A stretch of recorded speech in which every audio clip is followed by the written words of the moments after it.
The night before his wedding, Alex thought his fiance's bulldog hated him out of jealousy. He'd hear Brutus growl every time he got close to Lucy, his beautiful bride-to-be. He'd always brushed it off, thinking the dog was just a little overprotective. But that evening, standing outside her hotel room, he overheard a phone call that shattered his world into a million pieces.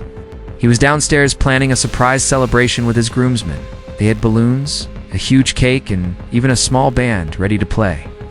On his way back up, carrying a bouquet of her favorite flowers, he paused by her door. He heard her laughing, a sound that usually made his heart soar, but this time it sent a chill down his spine. Her voice, clear through the thin door, was like venom. She was talking to her true love, Michael. She called Alex weak, boring, and unsatisfying. Said she was only marrying him for his money and planned to divorce him as soon as she could get her hands on it. The bouquet slipped from his hand, scattering petals on the carpet. Tears streamed down his face as he turned and ran, his heart a gaping wound. The wedding day arrived with a cruelly beautiful sunrise. The hall was filled with hundreds of guests, their whispers like the rustling of leaves. Alex, his eyes hollow but his expression firm, put on his suit. He looked the part of the happy groom, but inside he was a ghost. Then, Lucy appeared at the end of the aisle, a vision in a sparkling white gown.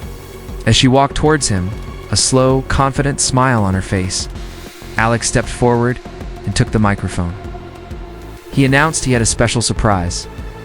With a nod to his media team, the speakers crackled to life. It wasn't music that filled the opulent hall, but Lucy's voice from the night before, cruel words echoing for everyone to hear. Gasps turned into murmurs of horror. The beautiful bride's face went from confusion to pale shock. She crumpled to the floor in a dead faint as the recording played on, exposing her greed and grotesque betrayal. Alex, hiding his own tears behind a pair of dark sunglasses, turned his back on the chaos. He walked out of the hall, past the overturned chairs and trampled flowers, leaving the wreckage of his dream behind. Haunted by what had happened, Alex disappeared. He left his life of luxury, his fancy cars, and his sprawling mansion. He moved to a small, dusty town where no one knew his name. He rented a simple house, wore faded clothes, and found a strange comfort in anonymity. He wanted to see if anyone could love him for who he was, not for what he had. One day, a speeding car splashed muddy water all over him. A woman named Caroline rushed out, her face a mask of apology. She was kind, and her eyes held a warmth he hadn't seen in a long time. They met again by chance at a local mall, and a tentative connection began to form. Texts turned into late-night phone calls, and soon they were spending all their time together. But as they grew closer, Alex noticed a change in Caroline.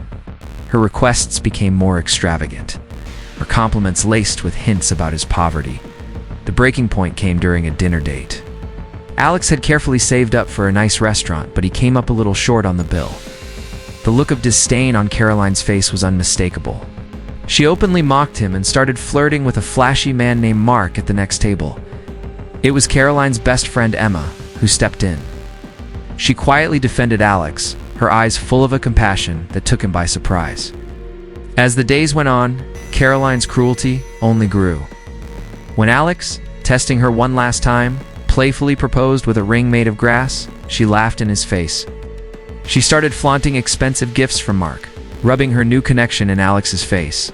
Through it all, Emma was his rock.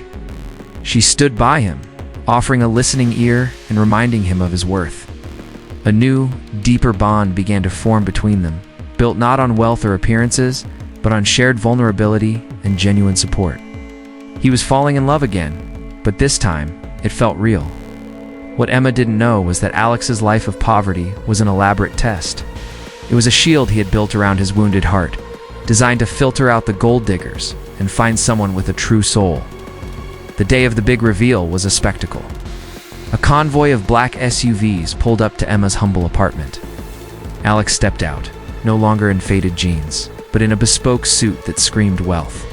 He was flanked by bodyguards. Emma stared, completely stunned, as he explained everything.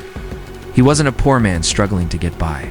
He was a tycoon, the owner of a vast business empire. He took her to a lavish hotel, one of the many he owned.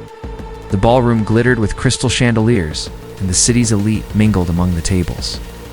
A seething Caroline was there, clinging to Mark's arm. Alex led Emma onto the stage. Then, in a twist no one saw coming, Mark walked over to Alex and bowed deeply, addressing him as Sir. Mark was Alex's driver, part of the entire charade. Caroline's face went white as she realized she'd been played. She had thrown away a chance with a billionaire for his chauffeur. As she started begging for a second chance, Alex ignored her. He got down on one knee in front of Emma, pulling out a box that held a breathtaking diamond ring. He proposed, his voice steady, promising her a future built on real, authentic love. Amid the applause and cheers, Emma said yes. But Caroline's humiliation turned to rage. She started screaming, shattering glasses and throwing chairs until security dragged her away, kicking and screaming. Later, as the cleaning crew worked to tidy the mess, one figure in a faded apron froze. It was Lucy. His treacherous ex-fiancée, now a haggard shadow of her former self, was working as a janitor. Her life of luxury had crumbled into one of menial labor. Her eyes met Alex's for a fleeting second before she turned and fled, tears of shame streaming down her face. Alex pulled Emma close, whispering that the past was finally just dust. Out of the ashes of all that betrayal and deceit, a new love had risen pure, strong, and unbreakable. Thank you for watching. If this story moved you, don't forget to like this video and subscribe to our channel for more content just like this. We'll see you in the next one.